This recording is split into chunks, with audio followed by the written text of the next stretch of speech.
Our next presenter tonight has a long history with the Celtics back to 1977. Played 8 years in Celtic green, a bookend starting forward to Larry Bird.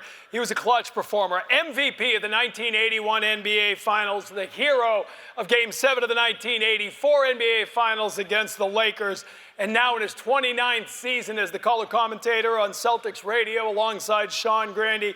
Ladies and gentlemen, please welcome the man whose number 31 hangs in the rafters, Cedric Maxwell.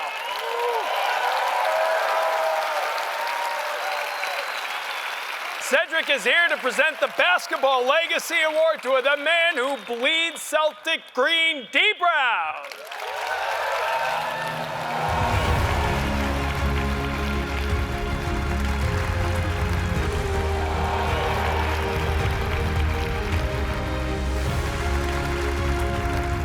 You get drafted by Red Auerbach. Yes. It was somewhat of a surprise for you, right? I mean, you'd had a meeting with them, but you'd been spending a lot of time with other teams leading up to the draft. Yeah, I didn't know that I was going to get drafted by the Celtics. But when I came to Boston, my conversation was with Red. I sat in his office, which is basically a sports museum.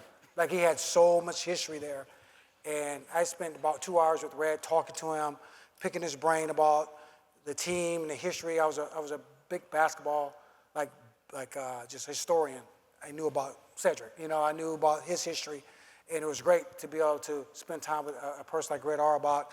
And when I got drafted, for him to say my name, it was like the 6'1" God from Jacksonville. I was like, oh my goodness, he just said my name. And that was just special to be able to hear that from basically the patriarch of the Celtics, Red Auerbach. Cedric, your early days doing radio, you get to travel with, you get to know Dee a little bit. Talk about the relationship that you guys built. Dee was cool. I mean, there were things about him that I understood. He came from a situation where he played with the great Larry Bird, and Kevin McHale, and Robert Parrish, and then it started going downhill. Then you played with Thomas Hambone Hamilton. You played with guys who weren't as good. Yes. But Dee kept it together, and that's what I loved about him. And meeting him, coming back, doing the radio, just really nice. We always talked about different things, and we used to play this game called Boo Ray, and he owes me $40,000 right now. But he's just a class act. Yeah. But it was a weird time, right? It was a transitional time. The big three that leave one at a time. You're moving into the new building, which maybe didn't have you had to build a new mystique, a new aura. Yeah. And all of a sudden, Reggie passes away. Like, that was a tough time in Celtics. It was really tough because I was the bookend between Lenny Bice passing away, then the big three retiring, DJ retiring, and who was another mentor of mine, like Cedric, and then Reggie passing away. Moving from the old Boston Garden to here, I was the last link to the '80 Celtics. The glory years with Cedric and the big three. I was that last guy. So when I got here, once all those things happened, I became the guy.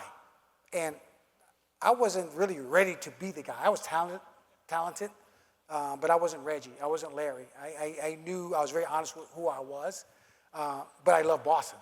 I love the Celtics. I knew how important it was to keep the team going, the legacy going, and I wasn't gonna let that fail, not on my watch. And that was important to me.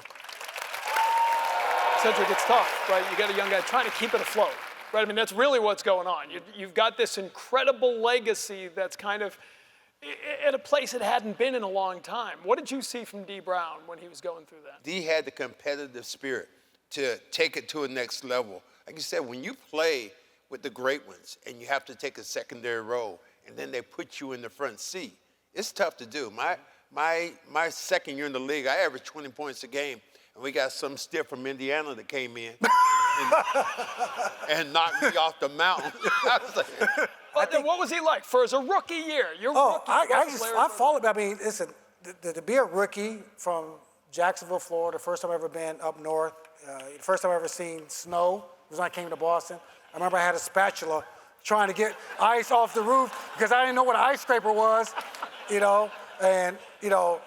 Kevin would bet me, McHale would bet me if I could beat Larry to practice as a rookie. I would give you, $100 you beat Larry to practice. And I never did. You know why? Because they told Larry too. They told Larry that, yeah, I'm going to bet this young guy to beat you. And Larry was so competitive. He showed me what hard work was. Like, I thought I worked hard until I saw Larry Bird work hard. Kevin was like the jokester.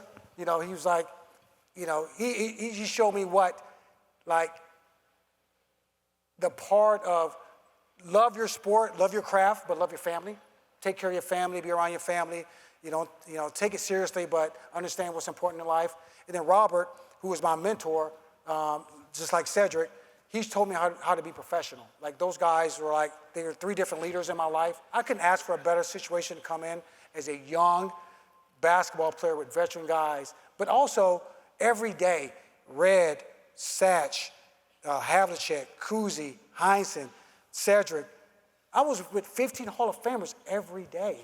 So whatever I had to say or complain about and look at those banners in the old Boston Garden, I had nothing to complain about but being blessed to be on playing for the greatest franchise in basketball history.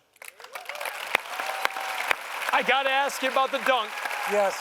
You pump them up, Yes. you cut, and you do it. Yes. And your life changes at that point? Overnight, after I won the contest, the Celtics, we always played on the road after All-Star break because the circus was in town. I remember we're on a flight, we get to the hotel, Larry gets off the bus, and all the kids run over, and they run past Larry, and they run to me.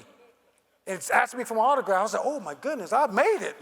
Like, I done came up. And Larry, I remember Larry saying this quote. Larry said, everybody wanted to shoot like me, but now they want to dunk like D. And it was funny. That's why, oh, wow. The pump and doing a no-look really put me on the map. But I wanted to be known more for dunking because I just wanted to be a part of the Celtic legacy. But being the first Celtic to win a dunk contest and doing that stuff, it's like unbelievable. So, you know, Reebok didn't know I was doing it. I didn't practice a dunk, so it was very, very special to be able to do that in my rookie year. It's a very cool moment, no doubt about that. I'll ask you finally here, your daughter Lexi, Yes. WNBA star, born here in Yes, Boston. born in She's Boston. one of us. She's a WNBA player. Plays for the LA Sparks now. She got drafted by Connecticut. She's doing great. Has her own path, won a WNBA championship, which I didn't won. So she's one up on me. Very proud of all my kids. And again, I give blessings and love to my wife for letting me do what I do and be able to go and be who I am. So happy to have you back here, Dee. Congratulations. Thank you. Dee Brown, the Thank you. Basketball Legacy Award. And stay with us as the Sports Museum recognizes 2 Olympians, figure skater Scott Hamilton and swimmer Dara Torres.